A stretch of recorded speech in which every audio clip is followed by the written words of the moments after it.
Olá, boa tarde. Pessoas condenadas devem ser direcionadas a presídios e cadeias conforme a sua autoidentificação de gênero.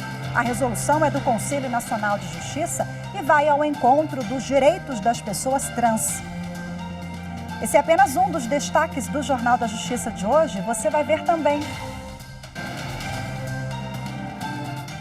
Constituição Federal de 88 completa hoje 32 anos. O documento da liberdade, da dignidade, da democracia.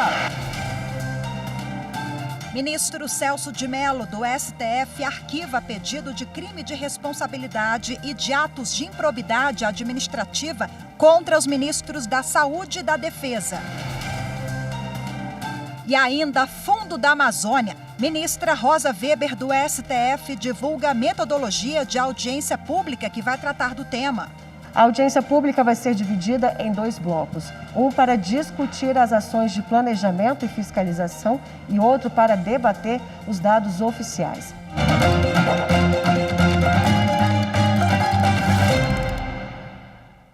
A Constituição Federal completa hoje 32 anos. Neste tempo, a lei maior do país se consolidou como garantidora de direitos fundamentais dos brasileiros. Mas também sofreu mudanças, se ajustou a novas realidades, como a pandemia do novo coronavírus. Acompanhe agora na reportagem especial de Evne Araújo.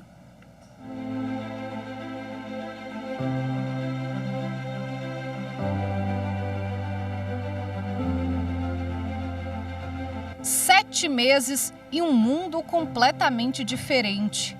E não foram apenas 214 dias que se passaram, mas sim como eles passaram. Coronavírus, pandemia, quarentena, isolamento, testes, vacina.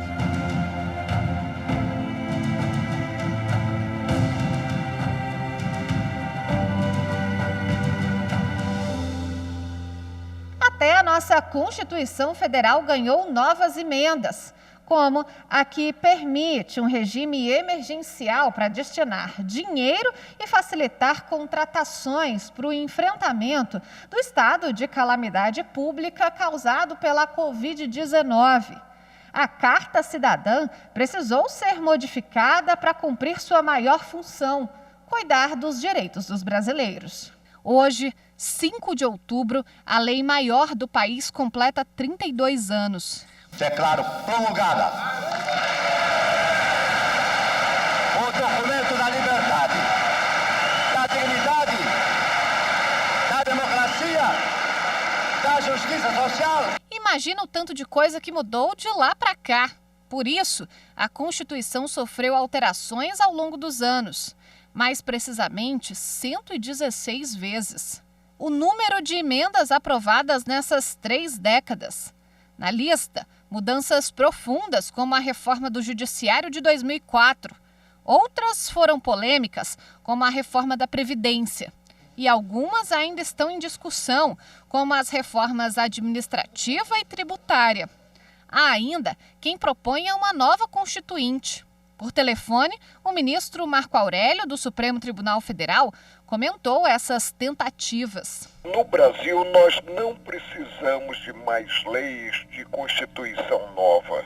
O que nós precisamos é de pessoas, principalmente homens públicos, que observem o ordenamento jurídico em vigor, deem concretude a esse ordenamento jurídico.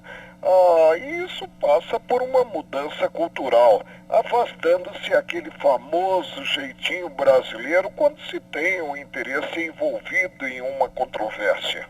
A Constituição Federal de 1988 continua sendo a principal garantidora de direitos no país. A Constituição Federal significa respeito à cidadania e às instituições. É ela que baliza nossos caminhos, que direciona nossos pensamentos por meio de estudos inspirados por Deus. O seu cumprimento revela a força de uma democracia e de uma nação. Em nota, o presidente do Superior Tribunal Militar, Marcos Vinícius Oliveira dos Santos, destacou que nesses 32 anos, alguns objetivos traçados pela Constituição foram plenamente alcançados. Entre eles, as eleições limpas e o pluripartidarismo. E por falar em eleições, por causa da pandemia, houve mudança na Constituição para alterar as datas, mas o direito ao voto está garantido. O país é aquilo que a gente consegue fazer ao longo do tempo. E uma forma de participar da construção de um país é votando. E teremos eleições agora nos dias 15 de novembro e 29 de novembro.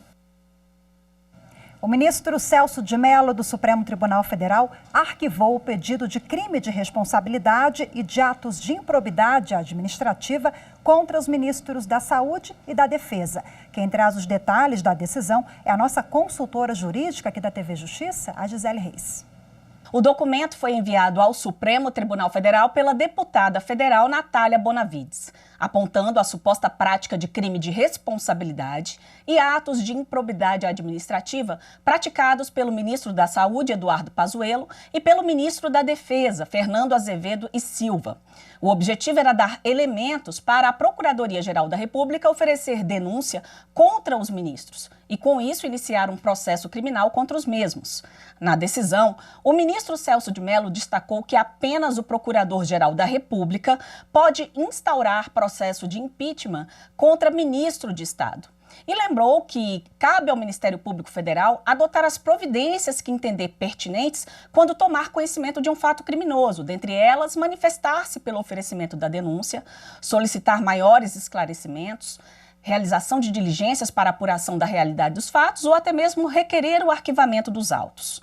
Ao tomar conhecimento, a PGR abriu o procedimento de investigação preliminar para apurar os fatos noticiados pela deputada e se manifestou pelo arquivamento do pedido no STF, o que foi acolhido pelo ministro Celso de Mello. Em relação à apuração de improbidade administrativa, o ministro disse que esse tipo de ação também deve ser apresentada pelo Ministério Público e foge da atuação do STF. Em processos dessa natureza, a ação civil deve ser ajuizada perante o juiz na primeira instância, pois as regras sobre o foro privilegiado de ocupantes de cargo público ou titular de mandato eletivo só valem para questões criminais. E o ministro Celso de Mello também determinou o arquivamento da queixa-crime apresentada pelo governador de São Paulo, João Dória, contra o senador Jorge Cajuru, de Goiás. O governador apresentou uma ação penal por supostos crimes contra a honra que teriam sido praticados por Cajuru numa entrevista à revista Veja. Na decisão, o Celso de Mello citou jurisprudência da Corte e explicou que as declarações feitas pelo senador se enquadram na cláusula de imunidade parlamentar prevista na Constituição Federal. Por isso, não há responsabilidade penal contra o senador. O Supremo Tribunal Federal considerou inconstitucional a lei do Rio Grande do Norte, que suspendia a cobrança de empréstimos consignados de servidores públicos do Estado. Uma decisão do então presidente do STF, ministro Dias Toffoli, já havia suspendido liminarmente os efeitos da Lei Potiguar. Em plenário virtual, os ministros do STF julgaram uma ação da Confederação Nacional do Sistema Financeiro e declararam por unanimidade que a suspensão do pagamento dos consignados era inconstitucional. Segundo o relator, ministro Luiz Roberto Barroso, apenas a União pode legislar a respeito de direito civil e de direito de política de crédito. A lei aprovada pela Assembleia Legislativa do Rio Grande do Norte havia suspendido a cobrança dos empréstimos de servidores públicos estaduais, civis e militares por 6 meses. E as parcelas dos consignados só seriam cobradas ao final do contrato, sem juros ou multas. O objetivo era amenizar os efeitos da pandemia da Covid-19. Mas para a Corte, a suspensão da cobrança de empréstimos a servidores públicos do Estado interfere nas relações contratuais de crédito consignado estabelecidas entre bancos e servidores públicos. Com a decisão da Corte, as parcelas voltam a ser descontadas mês a mês. A ministra Rosa Weber, do Supremo Tribunal Federal, divulgou a metodologia dos trabalhos da audiência pública, que foi convocada para discutir a paralisação do Fundo da Amazônia. Esse evento será realizado nos dias 23 e 26 de outubro por videoconferência. Acompanhe agora os detalhes na reportagem de Fernanda Tavares. A audiência é resultado de uma ação ajuizada no Supremo pelo PSB, PSOL, PT e Rede Sustentabilidade. A ministra Rosa Weber quer levantar as informações sobre a suposta omissão da União quanto à ação de providência de índole administrativa para suspender a paralisação do Fundo Amazônia. Ele foi criado para captar doações para investimentos não reembolsáveis em ações de prevenção, monitoramento e combate ao desmatamento da Amazônia Legal. A audiência pública vai ser dividida em 2 blocos, um para discutir as ações de planejamento e fiscalização e outro para debater os dados oficiais. Cada participante pode falar 20 minutos. Depois, mais 20 minutos para perguntas e respostas. A audiência vai ser em formato de videoconferência. 28 entidades vão participar. Entre elas, o governo federal, os estados que fazem parte da Amazônia Legal, além de pesquisadores e especialistas. Veja a seguir um bate-papo sobre os direitos das pessoas trans. Assunto para o próximo bloco, fique com a gente.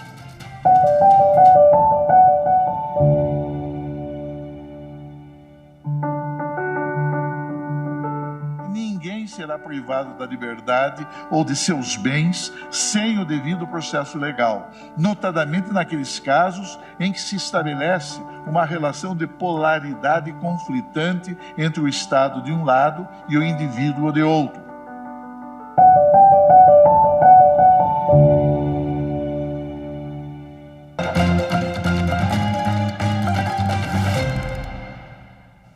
Em Brasília, uma presidiária transexual conseguiu, na Justiça, ser transferida do presídio masculino para o feminino. Uma norma do Conselho Nacional de Justiça determina que as pessoas condenadas devem ir para presídios e cadeias conforme sua autoidentificação de gênero.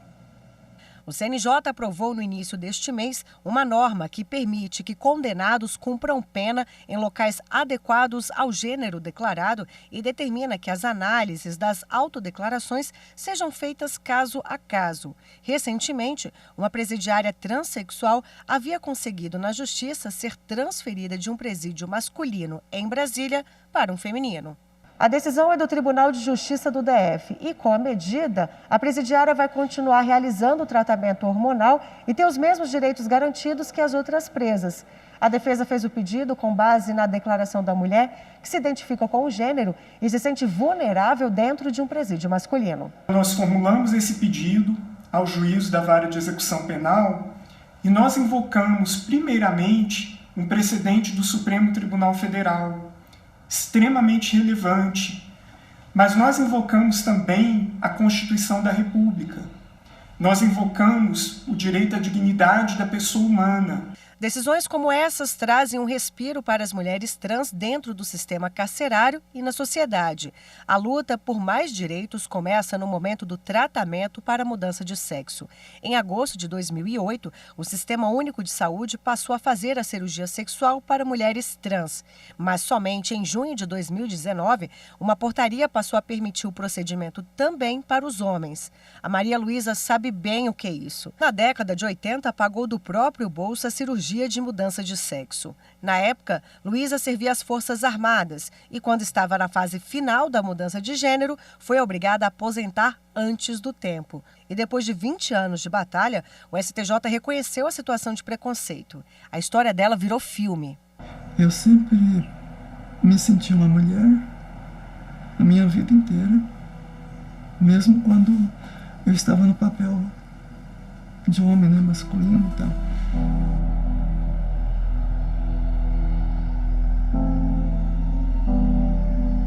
O filme foi premiado no importante Festival de Direitos Humanos. O que me inspirou e me inspira com o filme Maria Luísa a fazer esse filme, primeiro é contar o caso de violação de direitos que a Maria Luísa sofreu e principalmente mostrar um perfil, uma história muito fora do que a gente ainda está acostumado a ver na mídia. Uma mulher trans, uma mulher militar e uma mulher católica. Né? São 3 características muito marcantes na história dela e que eu acho que são muito inspiradoras e muito interessantes. Nós continuamos conversando sobre esse assunto agora ao vivo por Skype com o defensor público do Núcleo de Direitos Humanos aqui do Distrito Federal, Dr. Ronan Ferreira Figueiredo. Boa tarde, muito obrigada pela participação. Boa tarde, Rafaela. Boa tarde a todos e todas que nos acompanham. Bom, hoje nós exibimos uma reportagem no início do jornal, porque exatamente hoje celebramos os 32 anos da Constituição Federal. Constituição ela que traz ali uma série de direitos e garantias de todos os brasileiros, inclusive das pessoas trans. Quer dizer, não faltam legislações, falta então dar efetividade a esses direitos e garantias? Com certeza, Rafaela, como você mesmo mencionou, a nossa Constituição completa 32 anos e o desafio é muito pertinente esse tema ser apontado hoje, ser tratado hoje. O desafio, um dos principais desafios da nossa Constituição é reduzir as desigualdades, a marginalização, para uma sociedade mais justa e solidária. Esse é o objetivo da nossa sociedade enquanto comunhão política. E quando a gente pega dados das pessoas trans, é evidente que é necessário urgentemente avançar na efetivação de direitos dessas pessoas. Só um dado assim, bem objetivo e simbólico revela que pessoas trans têm expectativa de vida de apenas 35 anos. Isso é menos que metade da expectativa de vida da sociedade brasileira como um todo. E representa a perda pessoal, subjetiva e também a perda da sociedade como um todo, de perder pessoas com certeza valiosas e com um potencial enorme pela frente. Defensor, quando a gente fala no sistema carcerário, mesmo com essa autoidentificação de gênero, é preciso, um caso como esse que assistimos há pouco, ter que entrar na justiça, mobilizar o Poder Judiciário para ter acesso a um direito? Como esse que acompanhamos, né, de trocar de cela ou de área ali na penitenciária? Sim. Isso ainda mostra a resistência à efetivação desses direitos, né? Às vezes por parte do próprio Estado, a ponto de haver uma necessidade. Não foi só uma vez, né? Como já falou na matéria, já foi um assunto tratado em vários órgãos de conselho, seja no Executivo, seja no Conselho Nacional de Justiça, seja por decisão do Supremo Tribunal Federal, e agora, nesse caso específico, por decisão da Vara de Execução Penal. O que acontece? Esses direitos já estão garantidos, seja pela Constituição, seja pelas normas mais específicas, desde legislações internacionais de direitos humanos até normativas do sistema penitenciário. Agora é preciso, mais do que nunca, efetivá-las para garantir o direito das pessoas trans. O que falta para a gente desnaturalizar essas questões? Porque o Brasil, salvo engano, é o que mais mata, né, transexuais, travestis, é o que mais mata no mundo. Tem essa questão cultural também. A gente está falando aqui de legislação, da decisão, da normativa do Conselho Nacional de Justiça, mas a sociedade também, todos os atores envolvidos precisam atuar para a gente mudar esse cenário? Sim, é uma responsabilidade de toda a sociedade, de todo o Estado, né? É importante, primeiro, compreender quais são as demandas, quais são os problemas. Por exemplo, nesse caso específico, a gente já tinha um avanço no sentido de dar efetividade a colocar mulheres trans para cumprir minimamente as penas, de forma minimamente digna, no presídio feminino. O que avançou nessa decisão recente da Vara de Execução Penal é que as mulheres trans, mesmo que não passem por uma cirurgia de transgenitorização, elas podem cumprir a sua pena, né? A gente sabe que todo o sistema penitenciário brasileiro ele é já reconhecidamente como uma situação crônica de violação de direitos humanos, já foi reconhecido pelo STF.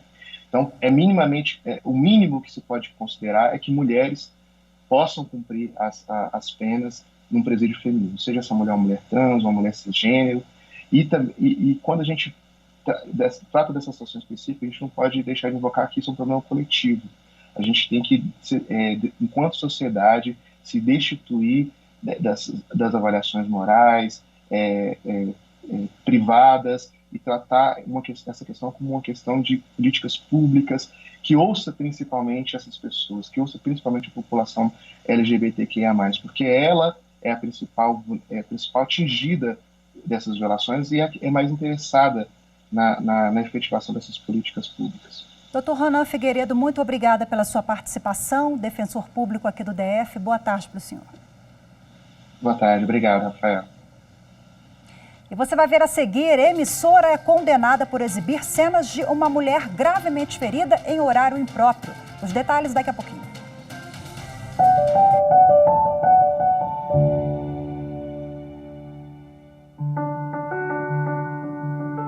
Os julgamentos do Poder Judiciário, proferidos em ambiente de serenidade, não podem deixar-se contaminar, qualquer que seja o sentido pretendido, por juízos paralelos, resultantes de manifestações da opinião pública, que objetivem condicionar o pronunciamento de magistrados e tribunais.